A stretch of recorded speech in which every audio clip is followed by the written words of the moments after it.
Viongozi wa kidini wamelaani vikali mashambulizi na ghasia katika maeneo ya kuabudu kufuatia ghasia za jana eneo la Othaya, Nyeri, ambako kiongozi wa DCP Rigathi Gachagua alikuwa akihudhuria ibada. Wakiongozwa na aliyekuwa mwenyekiti wa Baraza la Makanisa nchini, Askofu Timothy Ndambuki, wamewataka wanasiasa kutojihusisha na ghasia katika maeneo ya kuabudu. Mwandishi wetu Nicholas Mbai yupo mjini Machakos kuzungumza na baadhi ya viongozi wa makanisa na wananchi.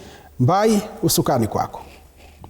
Naam, shukran sana mwenzangu na kupata vizuri kutoka hapa katika kaunti ya Machakos, kwa nimesimama nchi ya kanisa Katoliki mjini Machakos, ambapo tunazungumzia swala nzima kuhusiana na tukio lilo jana, ambapo eneo la kuabudu kule Othaya iliweza kuwa na mashambulizi, na si tukio la kwanza nchini kuweza kuona maeneo ya kuabudu yakaweza kushambuliwa. Na hivi nimeweza kuzungumza na aliyekuwa mwenyekiti wa Baraza la Makanisa nchini, askofu mkuu wa kanisa la ABC Kenya, Askofu Timothy Ndambuki, ili kuweza kuzungumzia katika swala nzima, na tumsikilize anasema yepi kuhusiana haswa na mashambulizi na maeneo ya kuabudu. Hii maneno ya siasa ya hapa kwetu Kenya ni mabaya, yale ambayo tunayashuhudia, kwa sababu sisi kama taifa tuko na demokrasia ya expression, association, speech, na hivyo basi hata kama ni association, hata kama mwanasiasa anajihusisha na upande gani, anastahili kuwa analindwa na katiba yetu ambao ndio Wakenya wameichukua kwa dhati kutekeleza hiyo demokrasia. Lakini kile tunachoshuhudia ni wale wanajiassociate na kanisa, kama siku ya leo vile tumesikia katika kanisa, na tulishuhudia hilo wakati mwingine. Mahali Gachagua ameenda kuabudu, siku hiyo kanisa halitaabudiwa. Watoto utaona wanalia kwa machozi, wazazi, watu wengine wanakimbia, wengine wanaweza kuumia. Sasa tunajiuliza huu mtego, kwa sababu wanatupiana. Serikali inafika Gachagua, serikali inasema Gachagua ndio anajipika mwenyewe. Hata kama ni nani, wajue ya kwamba hiyo ni siasa mbaya, inaleta maisha mabaya, na inaendelea kuleta aibu kwa kanisa na kutokuheshimu mahali pa ibada. Kwa hivyo naomba uwe ni mpango wa opposition, uwe ni mpango wa serikali. Gachagua tia ngazi ni nje ya kanisa na outside the compound, sio ndani. Na hata kama hiyo siasa ya namna hiyo itaendelea, lakini huo ni upusi.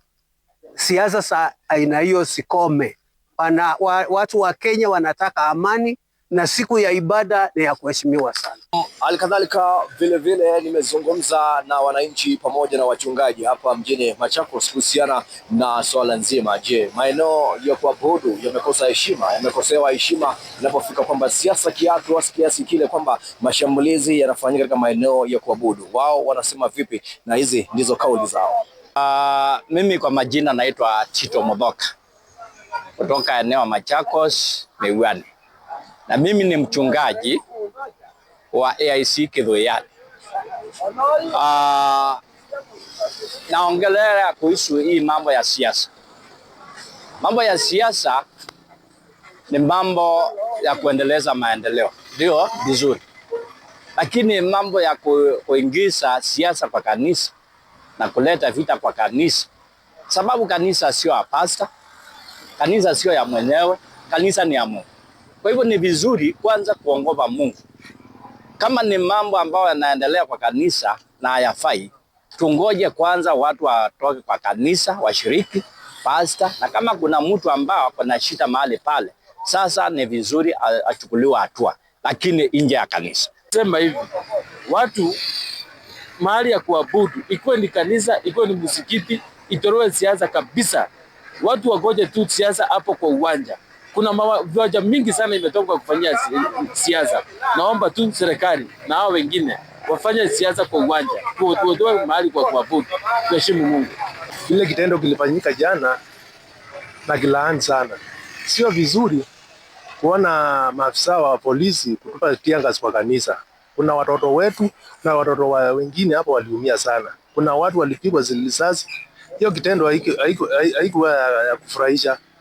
nataka kusema hivi, kama ni watu wa siasa wapeleke siasa kwa uwanja, wasilete kwa kanisa. Naam, yamekuwa ni maoni mseto ya wananchi hapa katika kaunti ya Machakos kuhusiana na swala nzima. Je, maeneo ya kuabudu yamefikia kiwango kwamba hayana heshima ama nini kifanyike? Ndio kauli zao tumeweza kusikiliza pale. Mimi sina la ziada la kumi, ni kuregesha hapo studio kwa matangazo zaidi. Mimi ni Nicholas Mbai. Naam, shukrani sana Nicholas Mbai kwa taarifa hiyo.